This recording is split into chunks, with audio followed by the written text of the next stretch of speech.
Okay, so that's the recording and the transcription started. So we will get started on what we're talking about today. And when I say get started, of course, you guys will already have read this and watched it, because that's the way you're supposed to do things now, and you aren't just waiting for me to tell you all this stuff so that we can discuss it. That's why this is called a workshop, because we're discussing it rather than me just telling you the stuff. And I'm sure that's exactly how you're treating it. Can I just check? Can somebody just tell me that they're actually hearing me? My computer has... Yeah, we can hear you. Yeah. Okay, that's great.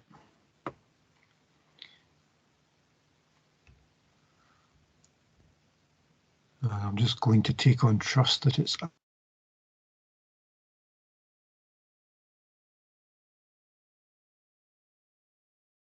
actually the module, how it's going to work, and introduce you to the idea. Today we want to talk about professional organisations, what they are and why they're important. And you will all have come across people who are members of professional organisations, whether you know it or not.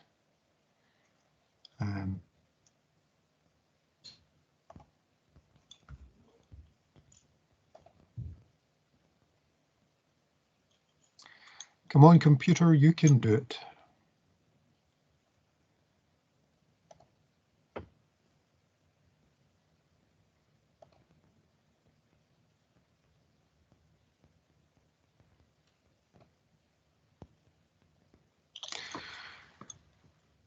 And I know that you have, because every single one of you has had an education, so you've come into contact with teachers.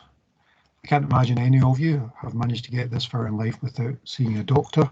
But if you're very lucky, you have not had to have recourse to a lawyer. But all three of those professions have their own professional organisations. And one of the key features of those professional organisations, and we touched on this last week, is that the members of these organisations are trusted to look after themselves. In other words, there's a recognition that the sorts of things that these people do is specialised. It takes a lot of training. And it would be very difficult for someone who hasn't had that training, who hasn't had that experience, who doesn't understand everything about the subject, to come to a reasonable conclusion about the conduct of anyone within those professions.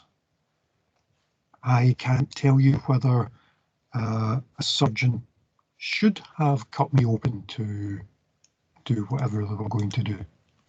But hopefully other surgeons can, and they will ensure that we don't get into the position where surgeons just cut you open for no reason. Sometimes that happens, but it's doctors themselves who police that, and doctors themselves who ensure that doctors are struck off for breaking their code of conduct. Struck off means they're not registered with the General Medical Council. And if you're not registered there, you can't practice as a doctor. If you're not registered with the GTC, you can't practice as a teacher. It's important that there is some sort of oversight for these professions, but it's also important that it's by people who understand the underpinnings of the profession itself. So I'll ask a question. Do you think that computing is in that area, the one where there's a lot of technical knowledge required, and that it would be difficult for people to make a judgment without having that knowledge?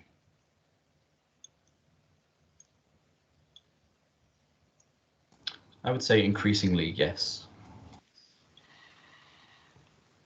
I think a lot of people would say increasingly yes. It is very difficult to imagine someone else trying to make those sorts of decisions. Although, of course, there's a difference between a technical decision and a professional decision. There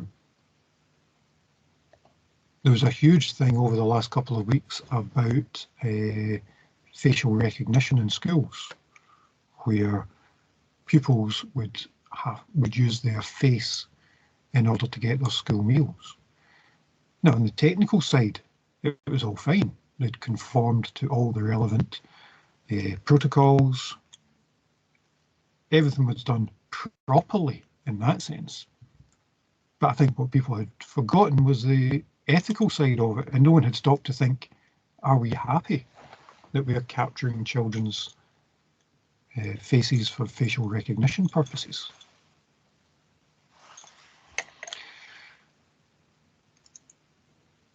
No one could fault the IT side of the decision, but the ethical side of the decision was a different thing. And that's part of why this course also looks at ethics, because you can't look at the professional side without taking into account the ethical underpinnings of what you do. And the Law Society and the GMC understand that. Their standards all include that. So by setting up in those organisations, they allow themselves freedom to practice. It gives them the right to do so, but it also confers upon them many responsibilities.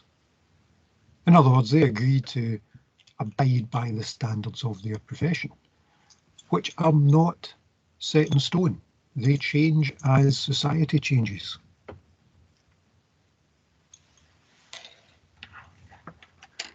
It also doesn't mean that you're outside the law. When Harold Shipman broke the rules of the General Medical Council, yes, he was struck off as a doctor, but that didn't mean he couldn't be prosecuted as well. So these are first line, not the only line of defence. So does anyone know what the analogous governing body for computing professionals is?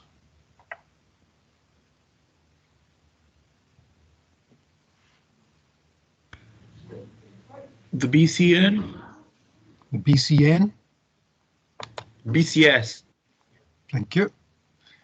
BCS, any others?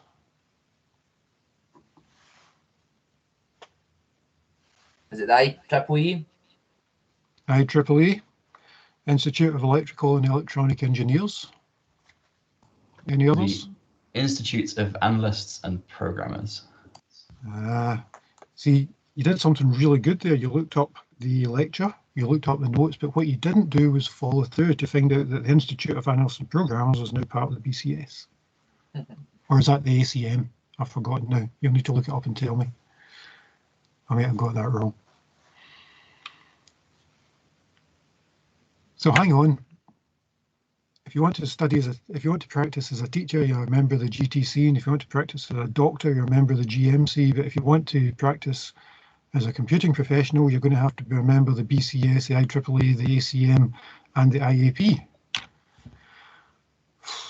In other words, we don't have to be a member of any of them to practice.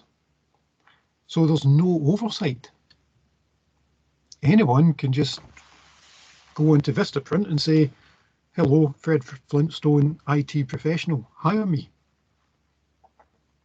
And there's no oversight to say, no, actually, you're not, go back to your cave. And those of you who thankfully identified many of those organisations are quite right that they do exist. But none of them is the overarching body in the same way as these bodies are. And in fact, we don't quite have that yet. The organisations that you have identified correctly are angling to be that body, but they're not in that place yet. And when you're in the tutorial, what you should do is look at these existing bodies, because one of the reasons that we want to set up a body is to ensure that people who use computing professionals can be assured of a proper service. If they're a member of that body, they know that they have had the proper training, they've got the proper awareness, and they won't be let down. Because any time someone is let down by a computing professional, it reflects badly on the rest of us. Thank you, Matthew. The IAP is still independent, which means that it was the other one, so if it wasn't the Institute of Analysts and Programmers, it's the one that will come to me in a second. So in the tutorial, you should have a look at those things. Look at what professional standards are, what they think they are, and where they're similar and where they differ.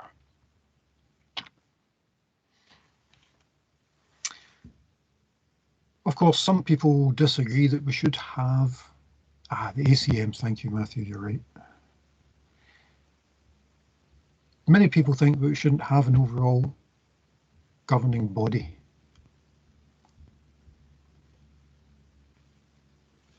There are other types of organisation, something called a trade body. And that's more like join this and we'll all get together. You can think of it more like a trade union for professions. So you don't have to join them to be in it, but it shows that you are serious about what you do if you join one. And that seriousness is reflected in how governments look at them. Because the governments recognise that those trade bodies are representative of the trade and will use them as the voice of that trade. So the question then, I suppose, is, do we actually need a professional body? Do we need something like the GTC or the GMC? Or can we be happy with something like a trade body like the BCS that just says, yeah, okay, well, we're a loose conglomeration, but you don't have to be with us to be in the profession. Can you tell that I am desperately trying to spin out this sentence because once again my computer slowed down and the poll that I am desperately trying to throw up is not wanting to play. So feel free to come into the chat or to unmute to say whether we need professional bodies or not.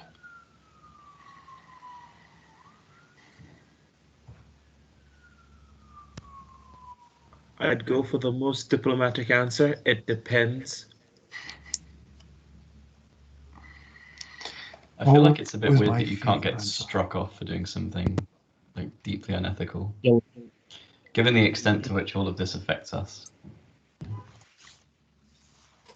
Is it not like a difference of what's ethical though and what's legal in some cases? Like when you look about when Facebook were getting grilled by, I don't know, whichever committee it was in America for data leaks and so forth, prosecuting things like that was insanely difficult due to the terminology they use in their privacy policies and things like that. So is that not, I'd say we'd need some sort of governing thing for things like.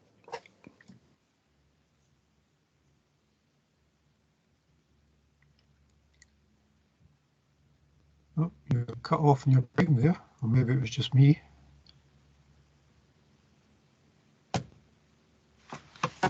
Yeah, in the same way that like you can be struck off from being a doctor for not necessarily breaking the law, but what is ethical isn't necessarily legal, or vice versa.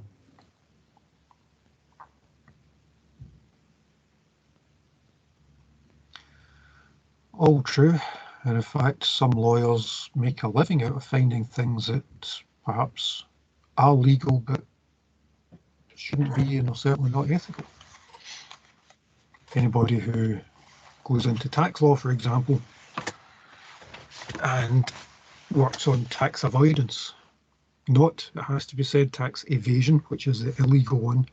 Tax avoidance is perfectly legal, but we have to question whether it's ethical. Right, I don't think this thing is going to come up because I have paused again. Can you guys even hear me? Yeah, we can hear you. Okay, thank you. Right, so there should have been a poll there. You'll have figured that out. It's not working, so we'll move on.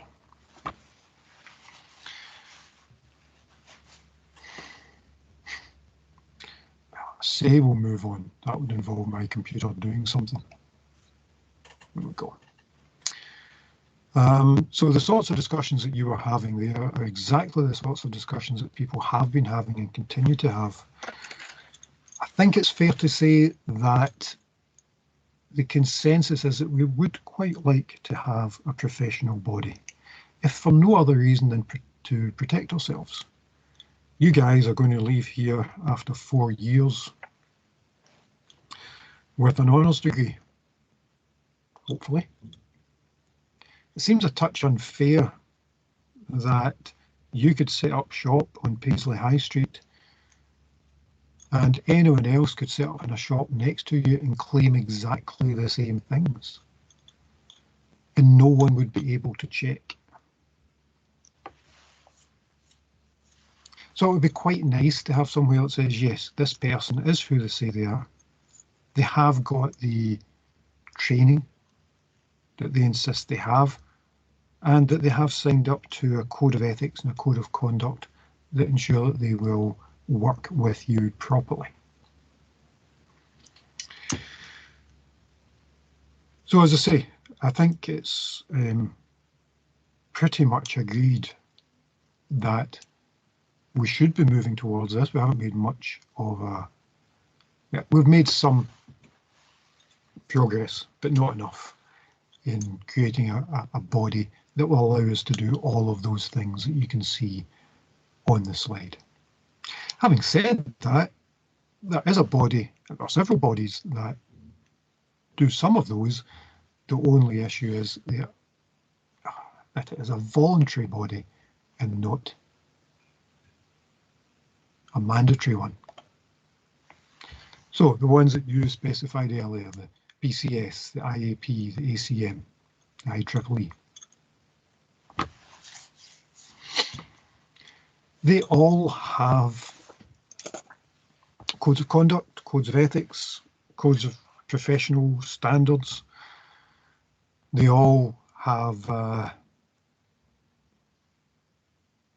ways of saying, yes, this person has done this, and in fact, we agree so much with them that you can use our letters after your name. So you can become a fellow of the BCS and put FBCS after your name.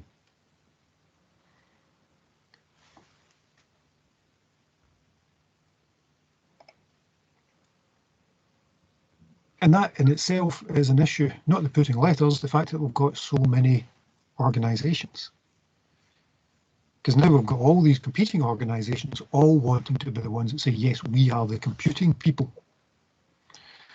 So what we're going to do is focus on one. We're going to focus on the BCS. In the UK, that is the main organisation, and it's the one that solely focuses on computing. So the IEEE, not surprisingly, has its roots in electronic engineering, but then again, so does computing. ACM is a more American-based one, although has a massive presence here, and I'm a member of that, and the BCS. So I'm not trying to persuade you that one is better than the other. What I'm trying to say is that we have multiple ones and we're just going to concentrate on one for the sake of this lecture.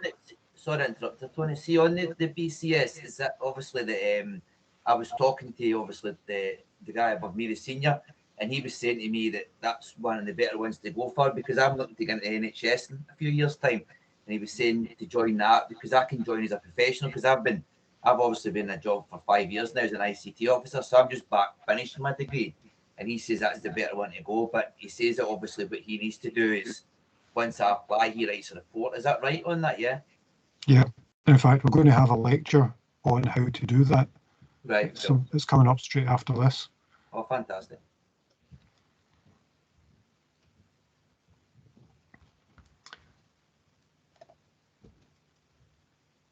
If my computer ever catches up.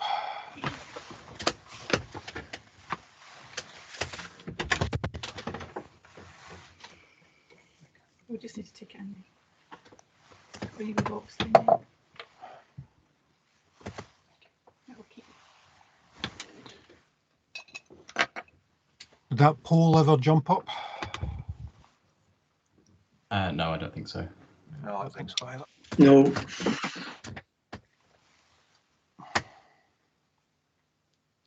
I'm just trying to move on with this lecture, and it's slowed, and I think what's going to happen is at some point it's going to jump right to the end of this presentation. As you just pointed out there are different levels, so you guys can all join as students. If you have more experience, then you can move up to an associate, a professional, all the way up to a fellow. So that's available for you, and yes, you can figure out which one you qualify for. So there's a thing on the BCS site, and there's a link there, and you can figure out which one you would qualify for. So if you do have previous experience, you can go in at a higher level. So there are lots of professional bodies about. They are absolutely essential for a lot of professions, and I would say that they're becoming essential for us. Anybody have any questions just now?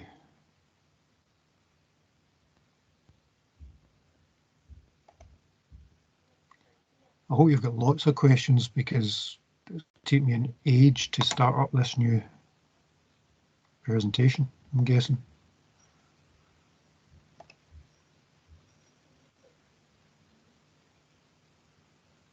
Someone did ask if it's possible, or if you're allowed to join multiple organisations. Yes, absolutely. As long as you have the appropriate qualifications and or experience, then definitely. And as I think I said earlier, I'm a member of the BCS and the ACM.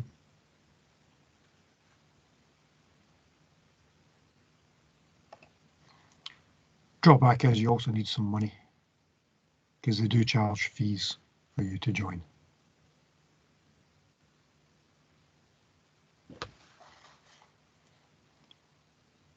Any other questions just now? While my steam-powered computer churns its way through opening this file.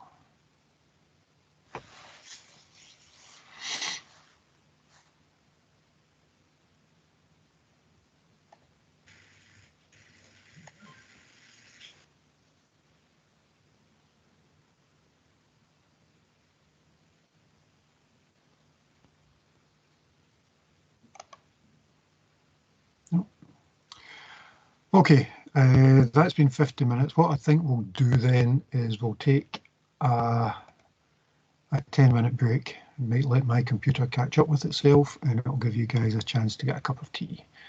So we'll take 10 minutes, and I'll see you back here in 10. Okay, great, thanks. Bye.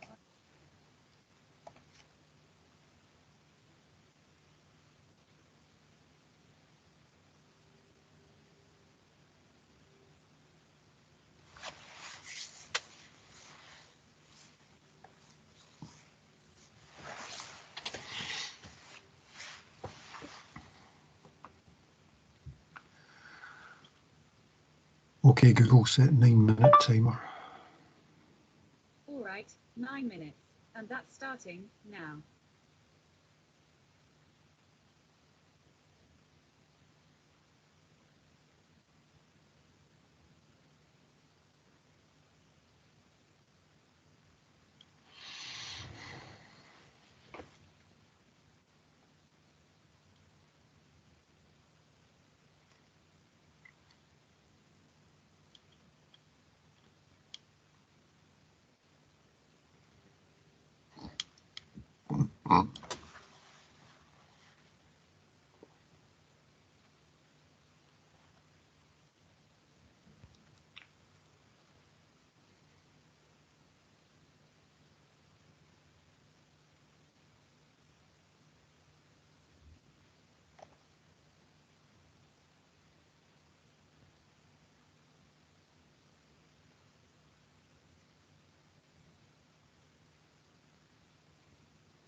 Okay, I think I'm back, but I'm not seeing any video. You guys hearing me? Yep, we can hear you, and I can see this the timer that's at 0. And has been for a long time. Oh, this is ridiculous. Yeah. Teams just crashed. Then when it started up again, it said, sorry, we had a little glitch. I wish they just said, sorry, we crashed. It actually made me more angry when they said, we've had a glitch. Right. Have you got an instance of Teams in your browser as well? Because your browser seems to be doing a lot, which might be cause. Sorry? Your browser seems to be doing quite a lot, which may be some of the issue. Well, I'm looking at my task manager and nothing's over 20%, including network connections. And I didn't close Teams, it did just crash. So yeah, I take the point. There are a lot of tabs open because that's what I use the most. Although I don't know why I make 2 copies of the 10-minute countdown. But I have them open all the time. I don't know why suddenly today. Anyway, before I lose anything again, let's see if we can finish this. Okay, so I said I wanted to talk about the BCS, and I'm going to talk about the BCS because it's probably the one closest to us and probably the one that we are most likely to come in contact with.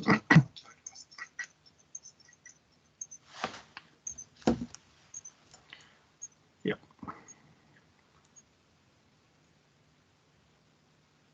Right, I'm just going to come out on my phone here. Guess I'm hearing myself.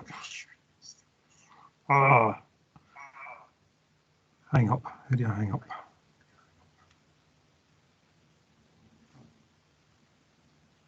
Yay.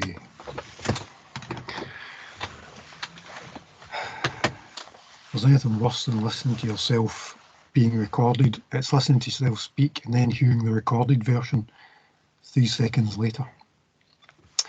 So we'll talk about the BCS. It's the one we'll come into contact with the most.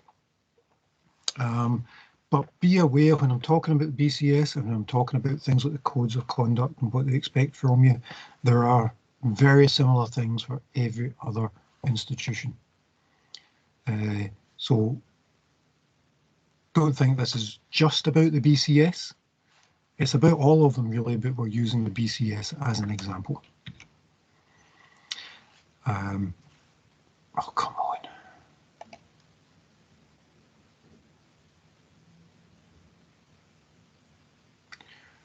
Lucky white heather.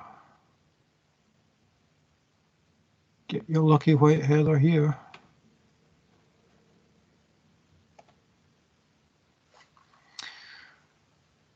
Okay, so BCS has been around a long time. Given that the first digital computers were only created in the 40s, the BCS started in the 50s. And that number's out of date, so it's got well, a lot more than 80,000 members now. Now, you join at a certain level depending on your level of knowledge, your level of experience. And with that, you get benefits. And I'm going to cover some of them, and I'll talk about magazines and access to databases and all that kind of stuff. And they are fine, but it's not the thing. The thing is that it comes with responsibilities. And you might think, well, why is that a good thing for me? I don't want any more responsibility. The good thing is, if you're a member of the BCS and accept those responsibilities, any member who doesn't live up to those responsibilities will be removed, including you. But the fact that you haven't been removed shows that you are living up to those responsibilities. In other words, it's a way of saying, look, I take this stuff seriously. I'm doing it correctly. I'm following the best guidance, the best advice, the industry standard way of approaching things. I'm good at what I do. So the responsibilities are actually really helpful for your CV, for applying for jobs, for that kind of stuff.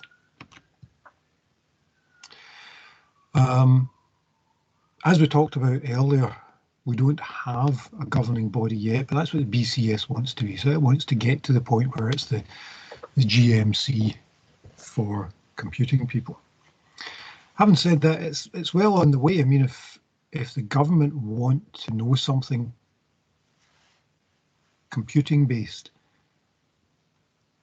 I'm going to say they come to the BCS. Previous governments have come to the BCS. The current government, as in so many areas, thinks it knows everything about everything and doesn't need the input of experts. So we'll leave this government to one side. But previous governments, and I am sure governments to come, have sought out the advice of the BCS when they are creating legislation, when they are trying to understand the best ways forward. So you don't have to be a member of the BCS, but it is useful. And in fact, you won't get some jobs unless you are a member. So once you're finished here, and I know that not one of you is going to do that, anybody that's doing it is doing it right now on the computer, have a look at some jobs, in particular jobs that are government-based or charity-based. And quite often, one of the prerequisites before you even apply for the job is, are you a member of the BCS? So do you have the qualifications, do you have the experience, and are you a member of the BCS? And it's for all these reasons that we've been talking about. It's shorthand for this person is serious. And that's worth more than all the physical benefits that you get, which you can see on the screens just now. So someone spoke earlier about different levels of membership, and if you have been working in IT for your 5 years, that does get you a higher level. For you and everyone else, I wouldn't suggest you go for it though. I would start with the student one, and it's a very simple calculation. It's really cheap. I think it costs £30, not per year, but £30. So as long as you are a student, I'm not even going to try. I've got a link to this on OneNote, by the way. I'm not even going to try and go into OneNote. I suspect that it will just kill my computer again. So I'll just do a quick search and see if I can get to it without trying to start OneNote.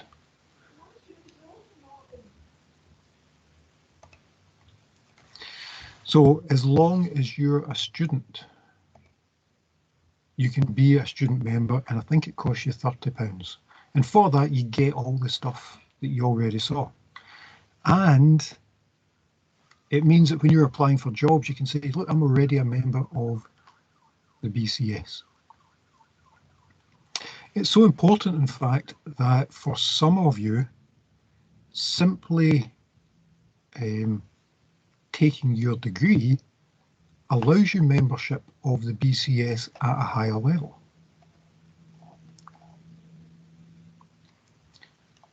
So there you go. You can join the BCS as a student for £20 a year or £30 for the 4 years that you're a student. So that's a good investment in your CV.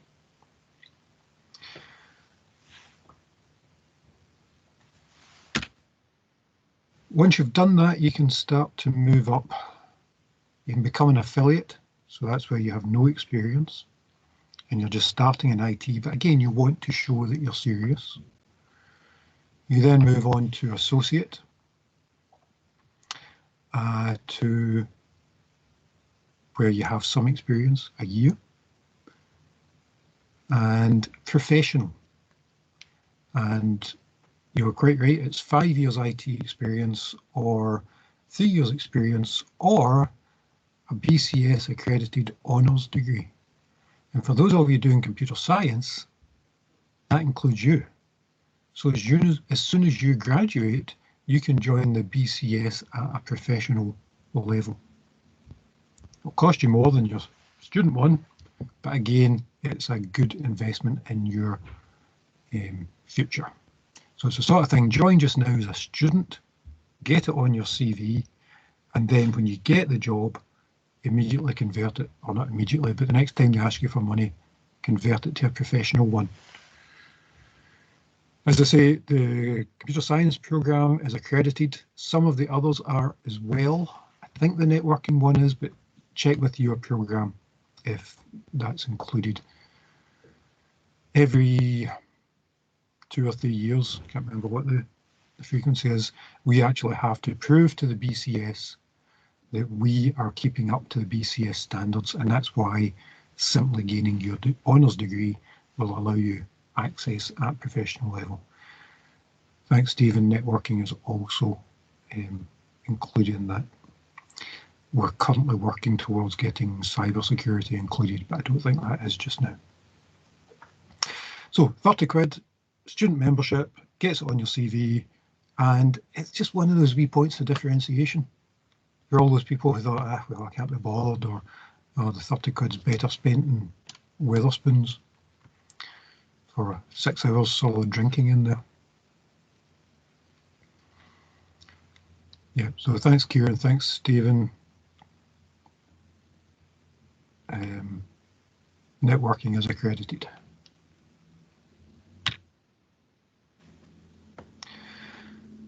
As you move on in your career, you can become a chartered IT professional. And then finally, you can become a fellow of the BCS. So it sort of shows your progression in your career and shows that you have been doing the things that you claim to have done. And like I say, gets you extra letters after your name if you're into that sort of thing. Put it on LinkedIn if you're into that sort of thing. But most important, it's good for employers. So I would recommend doing it. I would recommend you all do it. 30 quid is definitely worth it. It's a good investment in your career. And then once you get your job, I think it's like 140 to convert to a fellow. Somebody can look it up and put it in the chat for me. So, that said, let's look at what that reputation actually is. So what is it that they ask you to do? What is it they ask you to be? What standards are you asked to live up to?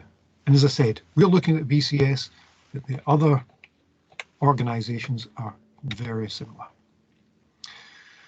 So there is a code of conduct. Again, it's on OneNote. I've copied it in there for you so that you can look. And the codes of conduct for some of the others are also in there. Basically, it sets up the standards that the BCS thinks that you have to attain. Not just thinks.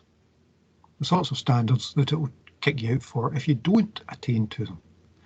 And it's interesting that the code of conduct applies no matter what level you're in. You don't get a break just because you're a student. Well, you didn't have to be that ethical. It's just a student. No, it doesn't work like that. You join the BCS, you sign up to all of this from day one. And it's also interesting to note that this is an individual commitment. You're signing up. You are agreeing to abide by that code of conduct. You're the one saying that, yes, I believe in this. So it's not about who employs you or whether you're in your own business or whether you're working for someone else or who your client is. Doesn't matter. It's down to you. And that's an important point throughout your whole career. It's very easy to just go, well, I was asked to do this, therefore it's okay. No, it's not. It's your job to stand up to say, hang on, we have a problem here. You have to show that professional integrity.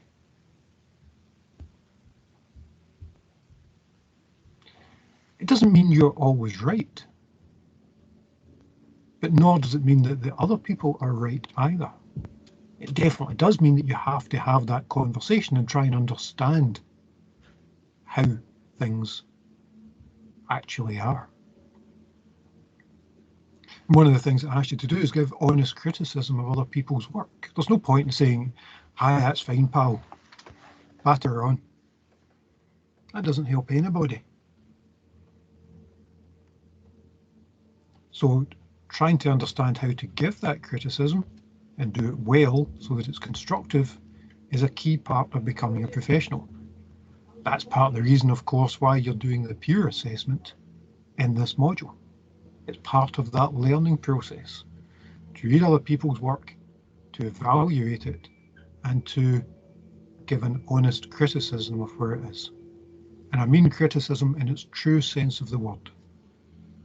Criticism is often used as a synonym for a negative experience. It doesn't have to be. Criticism can be positive as well. Other things in there should be fairly clear to anyone. Don't injure other people. Don't do something bad to them. Don't take bribes. I mean, this isn't rocket science. But it is written down and it is there to ensure that no one can misunderstand what it is they're signing up. You also have external responsibilities. So you don't just have responsibilities to you and your employer and your clients. You have public interest responsibilities. There was a famous case a couple of years ago where Volkswagen, they had software in their engine management unit to regulate the output of their engines to ensure that it stayed within environmental limits. Volkswagen management asked the Volkswagen programmers to come up with a hack to that. The hack wasn't hard to produce. The tests on the emissions were done on a treadmill, in essence. You put a car on a treadmill and get it going. The sensors can easily tell whether you're on a treadmill or on a proper road. So the software detected that, and if it was on a treadmill, in other words, if you were being tested, it changed the engine mode to ensure that there were fewer emissions. In real life on the road, however, it put out lots of emissions, more than was legal.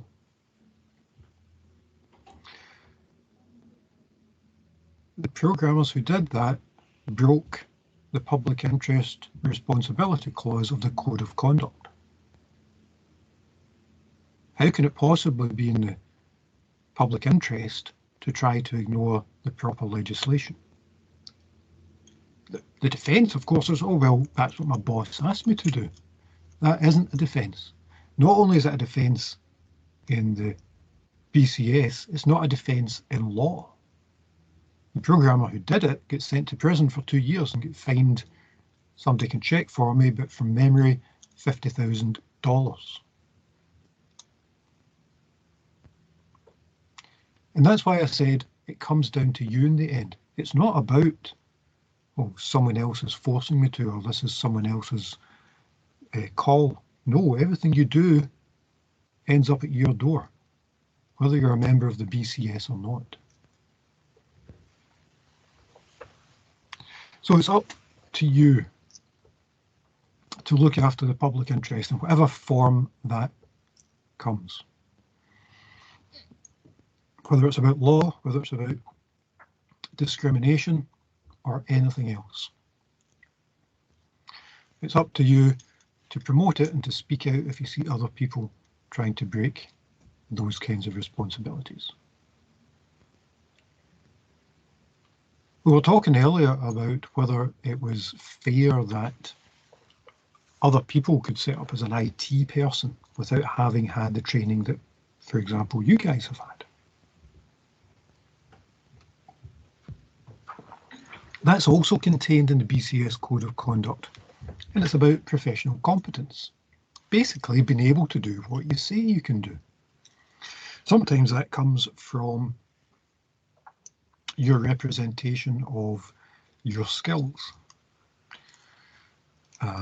You might, for example, decide to add an extra couple of years of Java programming onto your CV. You might talk about your Unix command line skills, which don't exist, but you absolutely will do them should you get an interview.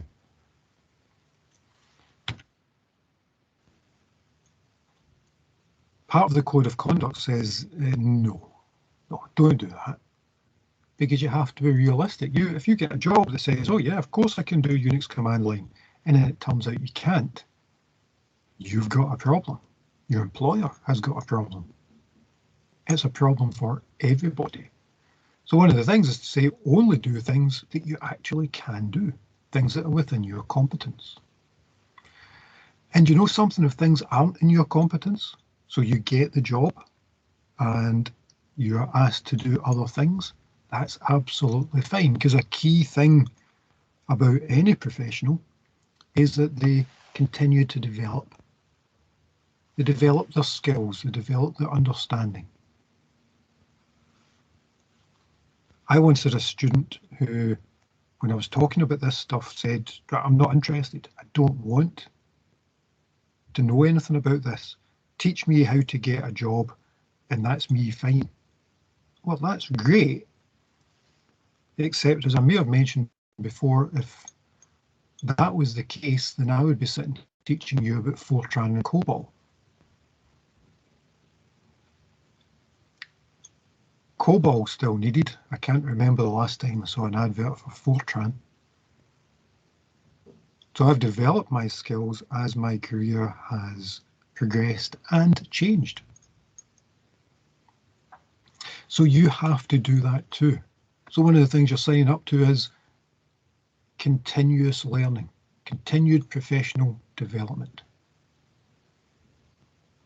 Whether it's about skills, whether it's about the outside world. So when GDPR came in, it would certainly be helpful for all IT people to have a working knowledge of it. And all of those sorts of things are absolutely essential for you to think of yourself as a professional.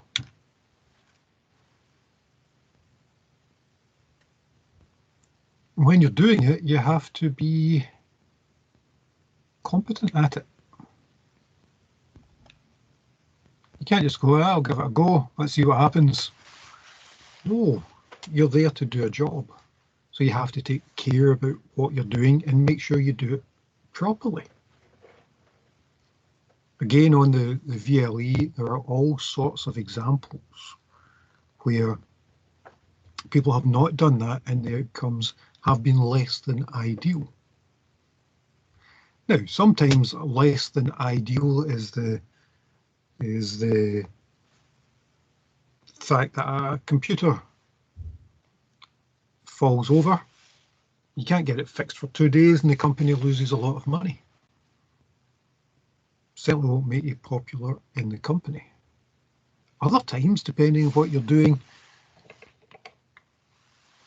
sloppy programming, for example, on a piece of medical equipment can literally cause people to die.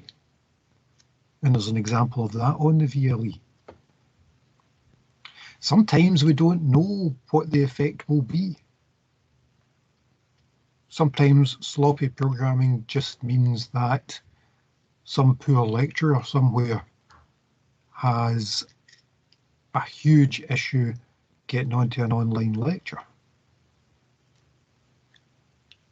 But that same sloppy programming could stop a doctor doing an online consultation, which means that the patient is put in danger. So it's hard to know which things that you're doing actually will have that serious a consequence. So best to just assume that everything does. And do things to the best of your ability and with due diligence. You should be checking things. You should be making sure that they work properly. You should be making sure that you respect your colleagues and your employers and your clients enough to do the best job that you can. All of these things and all the others that are on the slide there are all your professional duties.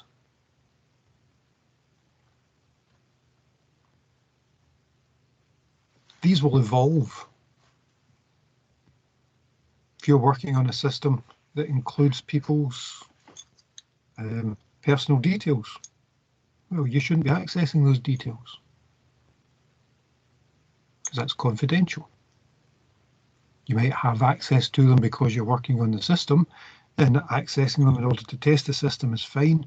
Accessing them because you're interested in how much your neighbour makes absolutely isn't. And in the same way, you can't pretend about systems. You can't, for example, create a system. You can't create a piece of software and then put into your sales literature things that it will do, knowing well that it does not. That's just not fair. Apart from anything else, it's taking advantage of people who trust you, who believe that you can create a system that copies and pastes images and text at one time, when in fact you can't. And it's not fair to the people who don't know enough about your system to actually check all these things. So you have to be professional in your duties towards everyone. Your colleagues, your employers, your clients, and the public. Why? So that computing becomes professional. So that if someone comes to a computing professional, they think, yep, it's going to be okay.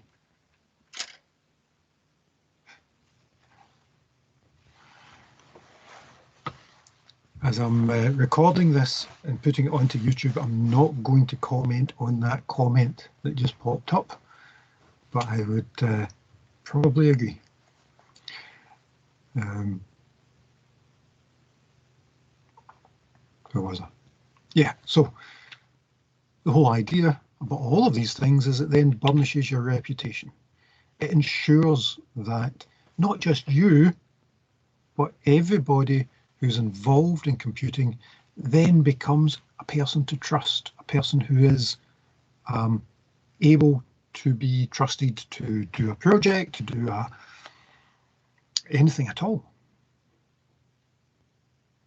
Where if something goes wrong, the assumption is, wow, that's the exception.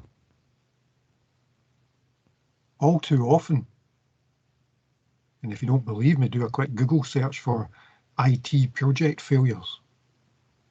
All too often, what IT is seen as is a place where these things don't happen, that things go badly, and that's the expectation at the start of the project. What we want to do is turn that on its head to ensure that actually the expectation is that when you give it to somebody like you, a proper professional, who takes these things seriously, that you'll take the project seriously and that you will make yourself a greater reputation in doing it. And that reflects well on you, and it reflects well on everyone who then signs up to those standards. So it's important that you act with integrity. It's important that you act well, that you act the way you would expect others to act. If you were employing a lawyer or a doctor and their first thought was, yeah, come meet me, I'm in the Wellington bar,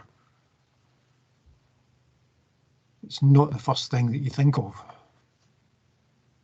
all of these things make a difference. So it's important that you develop your professional reputation for you and for your colleagues. And that's what the BCS stands for, and that's what you would stand for if you join. Any questions?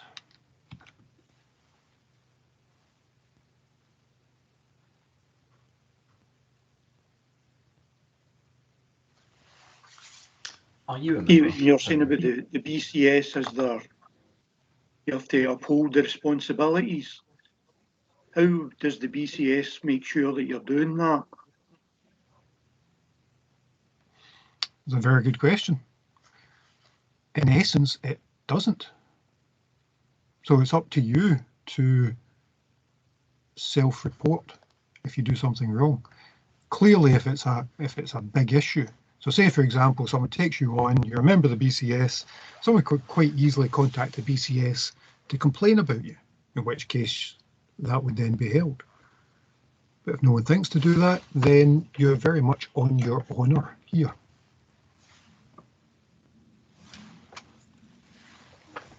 And I think that is a key part of it. You're on your honour to do all of these things at all times. Because only you know whether you've done your best for a project, only you know whether you've done your best for your colleagues, only you know whether you're keeping up properly with all of the current professional developments. So yeah, if you do something wrong and if someone decides to report it to the BCS and if you're then called to a hearing, you could be removed.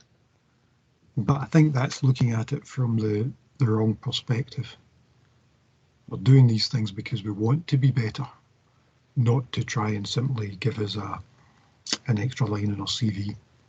The extra line in the CV is what you get by being good, not what you hope to keep by not finding out that you've not been good. I hope that makes sense.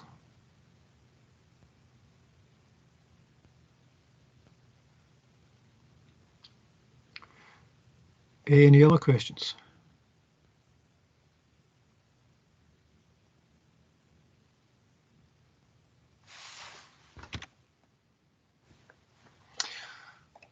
Okay, if there's no other questions just now, let me... Okay, Famous, no need to shout. Let me stop the recording.